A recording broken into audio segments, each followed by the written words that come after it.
Independência ou sorte? Que sorte que nada! Independência financeira é fruto de muito trabalho, organização, planejamento e boas estratégias de investimento. Com certeza é um desejo de todo mundo, mas será que esse todo mundo tem claro o que é preciso ser feito para alcançar o objetivo? Será que tem hora certa? Quando a gente sabe que se tornou independente financeiramente? Esse é nosso assunto de hoje, no episódio de quinta aqui do Investidor em Foco, para falar de planejamento financeiro. Já tenho minhas companhias, Ana Leone e Martim Iglesias, por aqui. Bem-vindos! Como estão vocês? Olá, pessoal. Tudo bem? Olá. Prontos para essa independência e nada sorte, porque é muito trabalho. Muito trabalho, né, gente? É isso mesmo, muito esforço durante muito tempo, né? Então, acho que o planejamento aqui é fundamental, é muito importante começar sempre. E muito bom dia, boa tarde, boa noite para todos. Para você também, Martim. A Ju está de férias, então somos nós três nessas próximas semanas. E esse assunto ele é muito amplo, né, gente? Ao mesmo tempo, ele é cada vez mais disseminado quando se fala de dinheiro. A cada tabu sobre a conversa dinheiro que a gente vai quebrando, o assunto independência financeira vem sendo mais falado, mais abordado. Tem aula sobre isso, tem curso, tem gente orientando. E tem aí muito a ver com planejamento financeiro quando a gente fala disso. A Ana, inclusive, escreve muito sobre esse assunto na coluna dela. E, Ana, queria que você trouxesse um pouco para a gente da explicação que se tem sobre o que significa, de fato, essa independência e, quando a gente fala de dinheiro, essa independência financeira. Bom, olha, eu já escrevi várias coisas sobre isso, né, em diferentes perspectivas, porque eu acho que quando você aborda o mesmo tema a partir de diferentes olhares ou com diferentes analogias, isso ajuda muito, né, na reflexão das pessoas.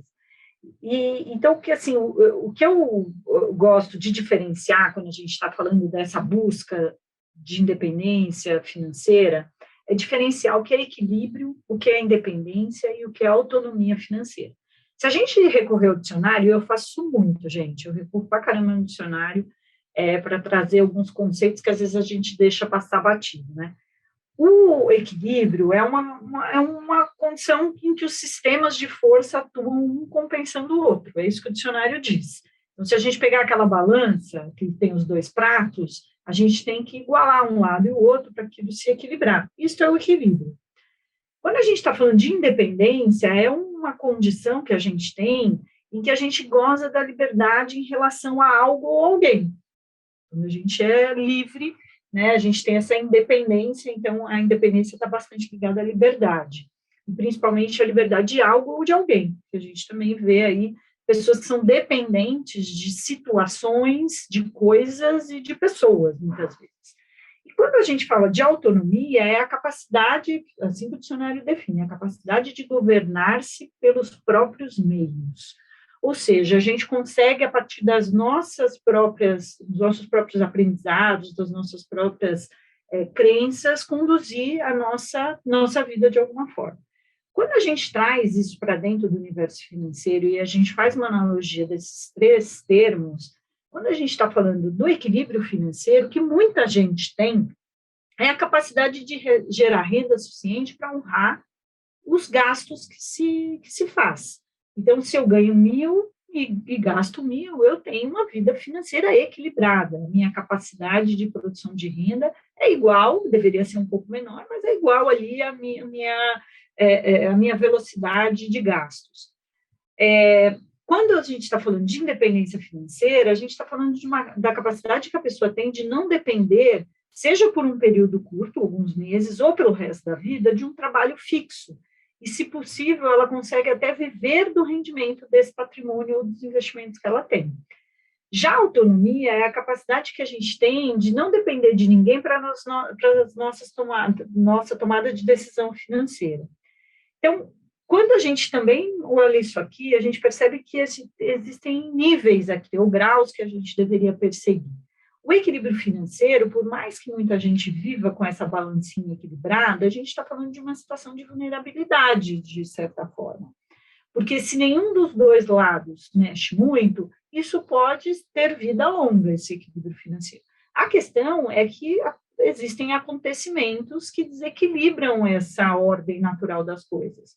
Então, é uma crise, é um telhado que fura, é um pneu que rasga, são gastos eventuais que aparecem e que daí esse equilíbrio se compromete, ou mesmo a perda do emprego, o comprometimento da renda de alguma forma.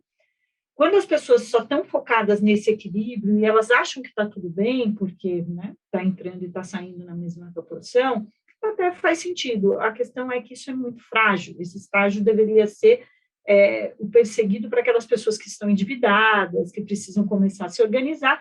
O primeiro estágio é equilibrar a balança. Já quando a gente está falando da independência, aí sim a gente está falando de uma liberdade maior de escolha, ou seja, de você poder trabalhar numa outra coisa que você goste, você poder fazer uma viagem na hora que você tem o seu tempo disponível, e você consegue que o dinheiro não seja um impeditivo para suas escolhas. Por quê? Porque ele está ali, proporcionando uma renda que é capaz de manter essa sua independência. Já a autonomia é uma capacidade que a gente tem que buscar. No meu caso, por exemplo, até pelo ofício, tenho mais conhecimento sobre os instrumentos, sobre os impactos dos movimentos de mercado na minha vida financeira. Isso me ajuda a tomar decisões de uma maneira um pouco mais autônoma. Mas, ainda assim, há uma interdependência de profissionais que atuam com isso, que fazem isso o tempo inteiro, que estão ali à disposição para me ajudar nas minhas decisões.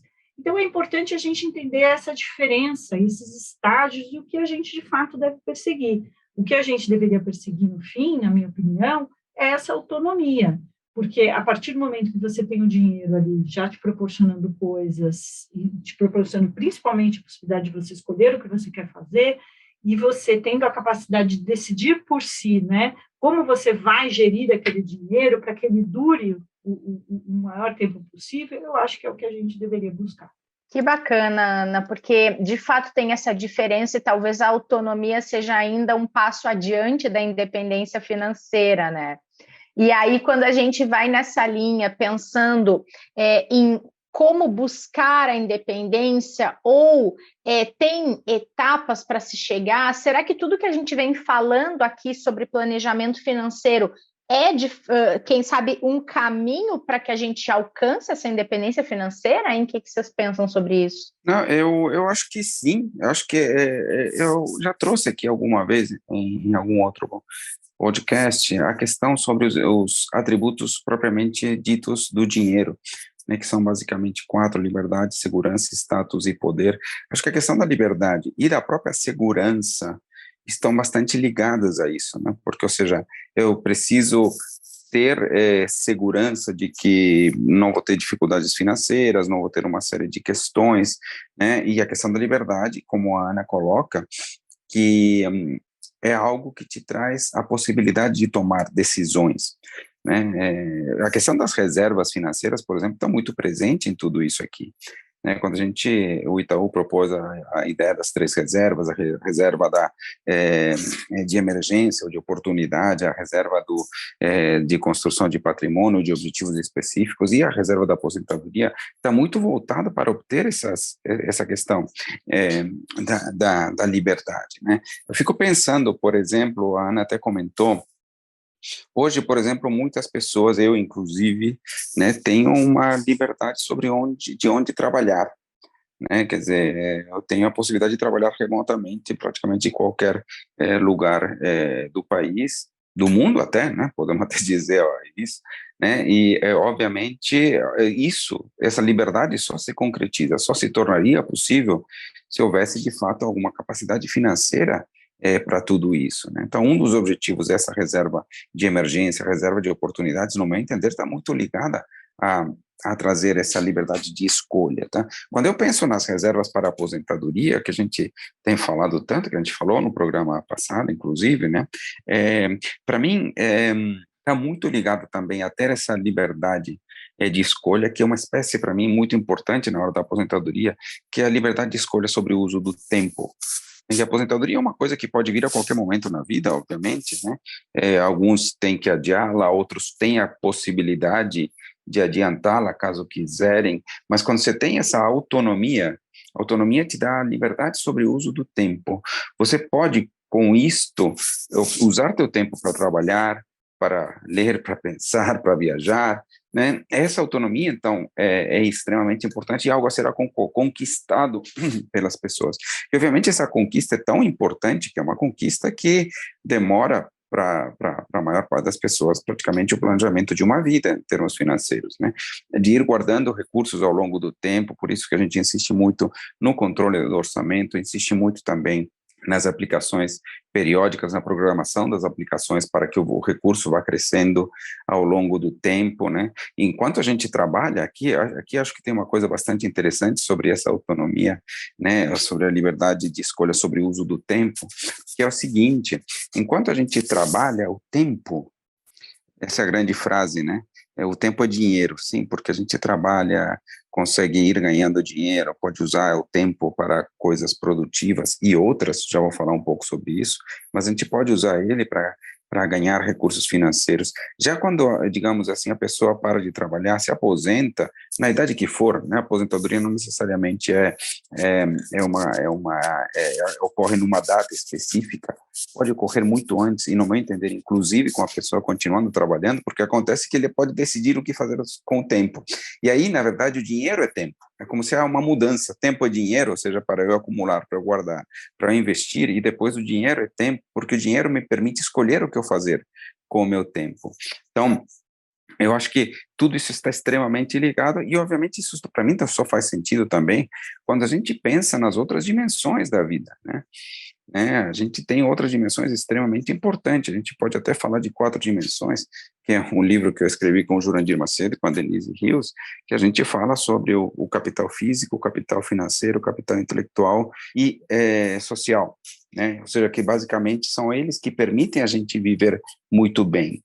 São eles que de fato vão nos trazer toda a liberdade, porque a liberdade, por exemplo, com dificuldades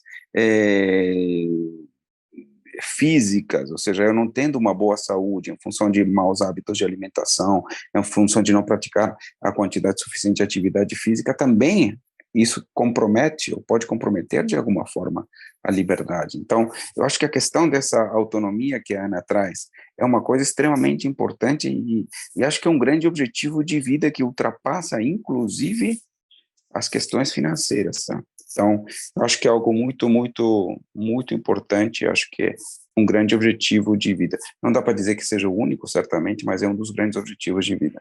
Não, Bacana. Tem uma coisa interessante, assim, né? Eu participei de alguns eventos para falar de longevidade, e aí, né, de longevidade financeira, que é a minha praia, mas eu tive a oportunidade também de dividir palco aí com especialistas de diversas áreas, inclusive geriatras, e que falam muito isso. A gente tem aí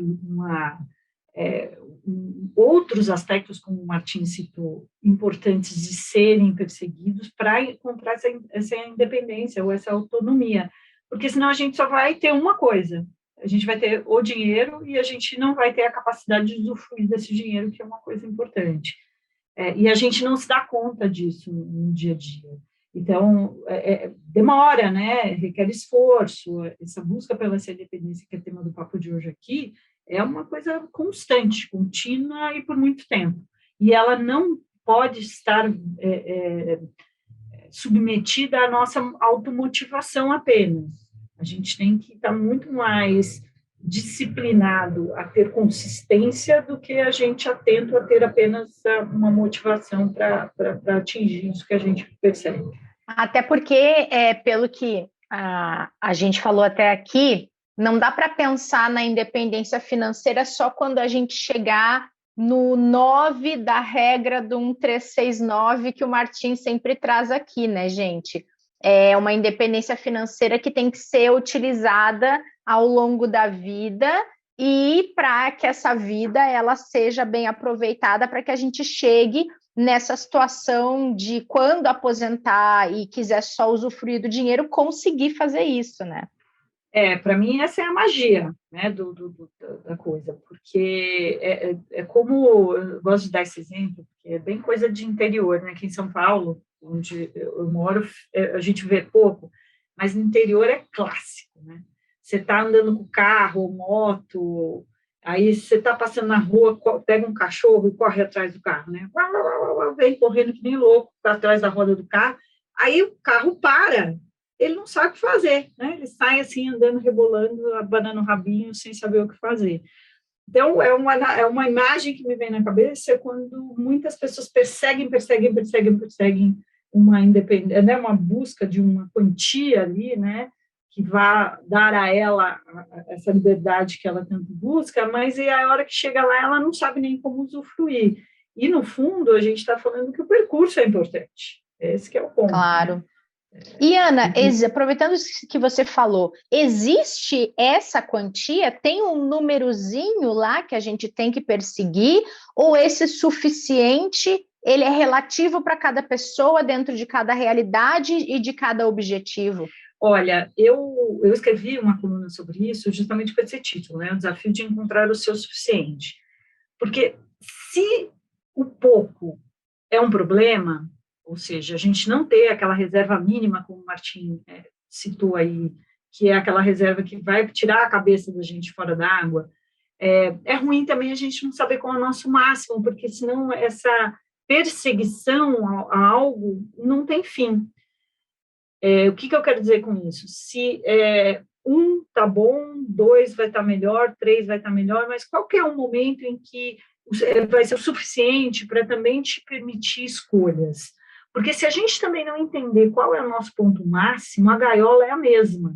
Porque aquelas pessoas que têm, como eu citei no começo, o equilíbrio financeiro, elas estão ali numa gaiola, de certa forma. Por quê? Porque elas dependem exclusivamente do trabalho para cumprir e honrar aqueles compromissos de gastos. Então, elas não podem parar aquilo que elas estão fazendo. É a bicicleta. Se você para de pedalar, a bicicleta tomba. Então, essas pessoas, elas têm uma margem de decisão muito pequena, muito apertada. Então, elas não conseguem, né, de repente, mudar de emprego para fazer uma coisa mais legal, para ganhar um pouco menos, ou tirar um ano sabático, ou fazer uma viagem que deu na cabeça no final de semana, porque o orçamento está muito ali apertado. Ou seja, então, ela está ali com uma margem de escolha muito restrita. Mas, se a gente também entende qual é o nosso suficiente, a gente nunca sabe a hora de parar, e a gaiola é a mesma.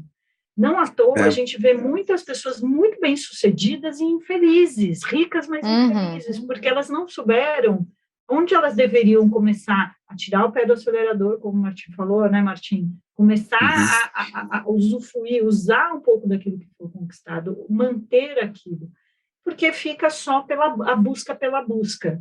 E isso também é bastante perigoso, eu acho que a gente tem que se dar conta disso, porque senão a gaiola é a mesma, ela só é um pouco maior, ela só é de ouro, mas é gaiola do mesmo jeito. Não, é isso, e acho que por isso que tudo parte, né? Quando você pensa no planejamento financeiro pessoal, tudo parte aqui de levantar quanto você tem, quanto você deve, quanto você ganha, quanto você gasta, né? Acho que é um pouco isso que a gente está falando, né? Quer dizer, o ajuste do orçamento pode vir por dois lados, né? Ou você tentar encontrar algum aumento de renda, o que nem sempre é tão fácil, né?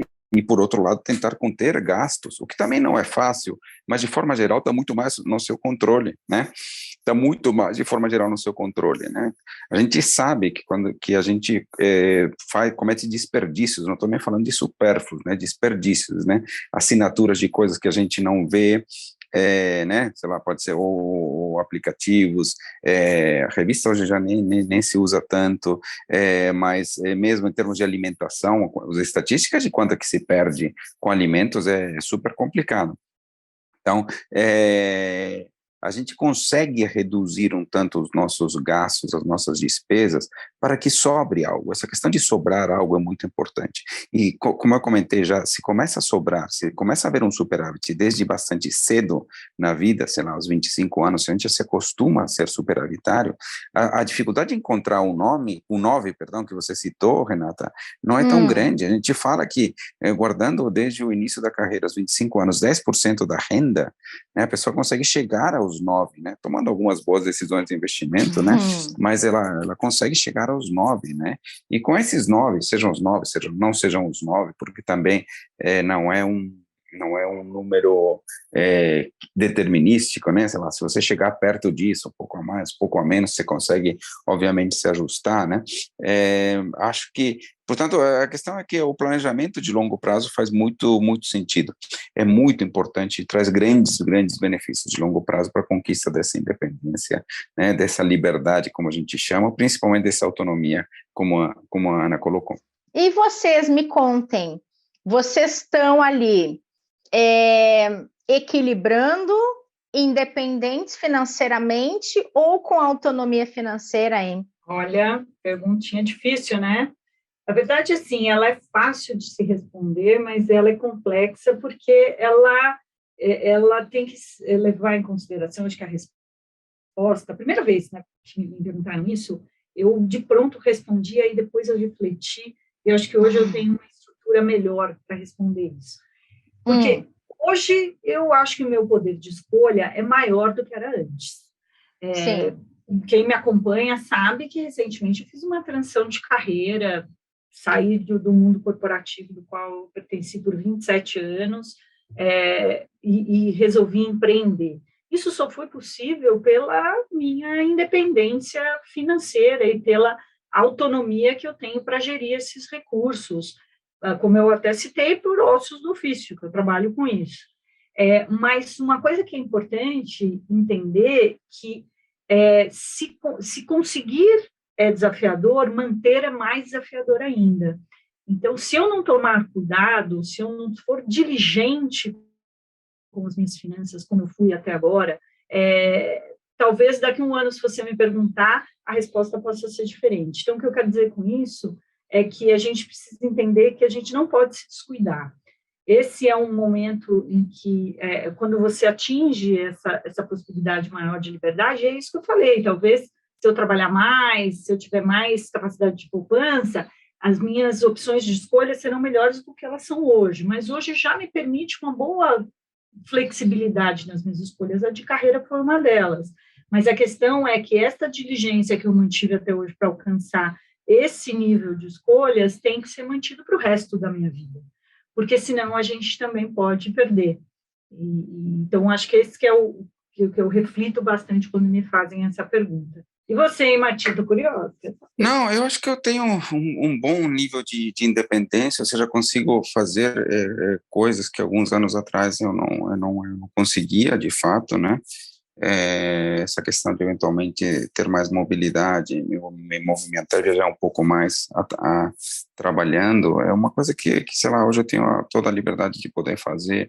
E acho que as minhas reservas, por exemplo, sei lá, eu gosto de olhar na linha do 1369, estou bem alinhado na linha do 1369. Significa que eu estou no caminho, mas é que ele não está terminado, né? Então, por isso que eu não posso falar de autonomia, tá? Então, ele está indo bem, mas ele não está terminado, né? Quer dizer, então, preciso continuar dessa forma, trabalhando para chegar nesses 9, digamos assim, né? A gente está falando dos 9, que ele não precisa ser exatamente 9, mas, enfim, é um bom ponto de referência, por isso que ele é útil, né? Porque ele nos mostra o alvo, né? Então, eu diria que eu tenho um nível de independência bom, bastante bom, e estou caminhando aí sim na minha autonomia. Então, acho que estou no caminho certo, Renata. Eu sou tão conservadora que esse 139 me guia faz tempo, né? E aí, eu sou tão conservadora que eu quero sempre estar no estágio anterior, entendeu? Então, assim, quando eu quero estar no 9, no 10 anos anteriores, só para garantir. Pessoa mega desconfiada, entendeu? Claro, aí vai de cada um. Tem a ver com aversão a risco, isso também, né? Ou seja, você prioriza de alguma forma a questão da segurança ligada aos atributos do dinheiro, né? Porque estar avançado no 369 significa ter um nível de segurança maior, né? Agora, eu acho que uma das grandes vantagens para mim do 1369 é que ele te permite, ao ter um direcionamento, não exagerar enquanto guardar, porque exagerar enquanto guardar também é privar-se de algumas coisas que talvez não sejam necessárias, que talvez não seja necessário privar-se, né? Então, é o tal do suficiente, né? Claro, ele te sinaliza até que ponto você pode ir, até que ponto começa a ser arriscado ir, né? Então, por isso que eu gosto de andar meio que na linha, estou um pouquinho acima da linha, mas enfim, de qualquer jeito eu estou em construção, estou em construção. Importante. Muito importante isso. Essa brincadeira da Ana sempre que seguia pelo 1369, eu estou entrando nessa, viu, Ana? Não, Cada porque pouco... ele é um balizador super importante. E que aí mostra qual referência você quer adotar. Mas eu acho que ele te mostra, te dá um senso de urgência. Principalmente porque, como eu falei no começo, a maior parte das pessoas tem um equilíbrio financeiro. Então, quando ela se depara com essa técnica, ela percebe que, puxa, eu estou muito atrás. Ela se dá conta da urgência de pensar. Esse é o maior valor para mim do 1369. É despertar o senso de urgência em quem não sabia que tinha esse problema. Acho que quando a gente criou isso, o 369 em poucos meses completa 10 anos já, né, da sua criação. Foi lançada na Expo Money de 2012, né? E aí, de fato, a nossa principal preocupação era essa. O sujeito não tem nada, e tem muita gente que não guardou nada, não começou a guardar, né? E aí, sei lá, implicitamente está pensando que, mesmo que não seja de forma consciente, que vai trabalhar a vida toda, o que nem sempre é possível, né? Ou que o INSS vai cobrir suas despesas, o que claramente é um erro para praticamente todas as pessoas, né? Então, de fato, despertar essa consciência é importante, mas a questão de não errar nem para o exagero e nem para a falta também é um atributo importante do 1369, né? O Jurandir Macedo diz que só tem dois erros financeiros graves na vida, né? Que um é poupar pouco e viver muito, né? E o outro é poupar muito e viver pouco, acabar morrendo, porque a gente não sabe o tempo de vida, né? Então, de fato, né? Quer dizer, acho que é uma questão que ele te ajuda a aproveitar de uma forma otimizada ou de alguma forma consciente, sem errar nem para o exagero nem para a falta. Muito bem, gente. Muito bom papo. Inclusive, a gente fez uma conversa sobre a regra do 1369, vou colocar aqui na descrição também para quem quiser se aprofundar um pouquinho mais, já que a gente falou bastante disso por aqui. Queridos, muito obrigada pela companhia nesta quinta-feira. Semana que vem estamos de volta no pré-feriado de Páscoa. Opa! Apostos. É isso aí. Tchau, tchau. Até lá! E obrigada a todo mundo que acompanhou mais esse episódio de quinta aqui no Investidor em Foco. Obrigada pela companhia de vocês. Estaremos de volta na terça para falar de mercado. Não percam. Até lá!